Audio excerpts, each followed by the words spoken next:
Hormuz প্রণালী পুনরায় চালু করার জন্য মার্কিন প্রেসিডেন্ট ডোনাল্ড ট্রাম্পের জোট গঠনের দাবি কেউ কানে তুলছে বলে মনে হচ্ছে না। জাপান এবং অস্ট্রেলিয়া জানিয়েছে তারা হরমুজ প্রণালী পাহারা দেওয়ার জন্য মধ্যপ্রাচ্যে জাহাজ পাঠানোর পরিকল্পনা করছে না।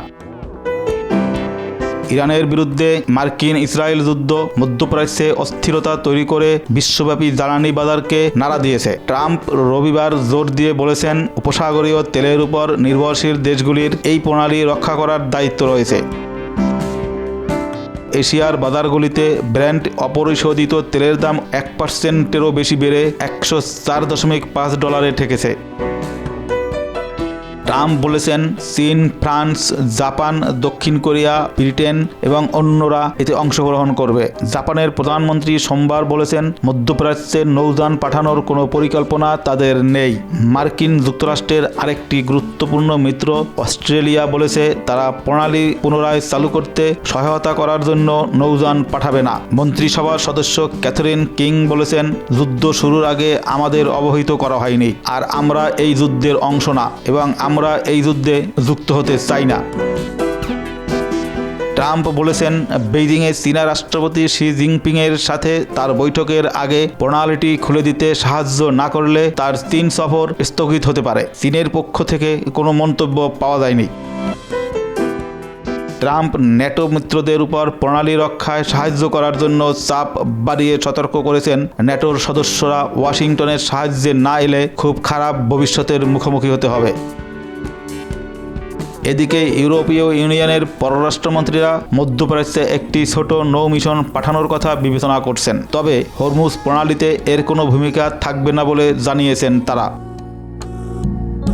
ব্রিটিশ প্রধানমন্ত্রী ট্রাম্প এবং মার্ক কার্নির সাথে প্রণালী নিয়ে আলোচনা করেছেন। অন্যদিকে দক্ষিণ কোরিয়া বলেছে তারা ট্রাম্পের অনুরোধ পর্যালোচনা করবে। ইরান যুদ্ধের কারণে দুবাই, দোহা এবং আবুধাবি সহ মধ্যপ্রাচ্যের গুরুত্বপূর্ণ কেন্দ্রগুলি সীমাবদ্ধ করেছে। বিমান সংস্থাগুলি হাজার হাজার ফ্লাইট বাতিল করতে বাধ্য হয়েছে এবং কয়েক হাজার যাত্রী আটকা পড়েছে। চীন এবং থাইল্যান্ড জেট জ্বালানির রপ্তানি বন্ধ করে দেওয়ায় ভিয়েতনাম বিমান শিল্পকে ফ্লাইট হ্রাসের জন্য প্রস্তুত থাকতে বলেছে। হরমুজ প্রণালী থেকে ইরানি জাহাজের বাইরে অন্যান্য দেশের কয়েকটি জাহাজ ক্রসিং পেরিয়েছে, তবে বিশ্বের বেশিরভাগ ট্যাঙ্কার বদ্ধ প্রণালীতে দাঁড়িয়ে আছে। ইসরায়েল ইরানের পাশাপাশি লেবানন এবং গাজায় হামলা চালিয়ে যাচ্ছে। এদিকে ইরান উপসাগরীয় দেশগুলিতে ড্রোন হামলা চালু রেখেছে। দুবাইয়ে জ্বালানি ট্যাঙ্কে ড্রোন হামলার পর আগুন নিয়ন্ত্রণে এসেছে, কিন্তু বিমানবন্দরে সাময়িকভাবে ফ্লাইট স্থগিত করা হয়েছে। সৌদি আরব বলেছে তারা পূর্ব অঞ্চলে 34টি ড্রোন আটক করেছে। মার্কিন কর্মকর্তারা রবিবার বলেছেন ইরান যুদ্ধ কয়েক সপ্তাহের মধ্যে শেষ হবে, যদিও ইরান বলেছে আত্মরক্ষার জন্য তারা প্রস্তুত।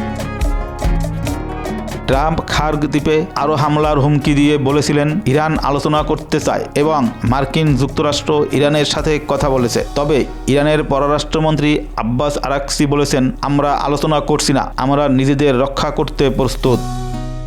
Desk report, Bangla Times 360।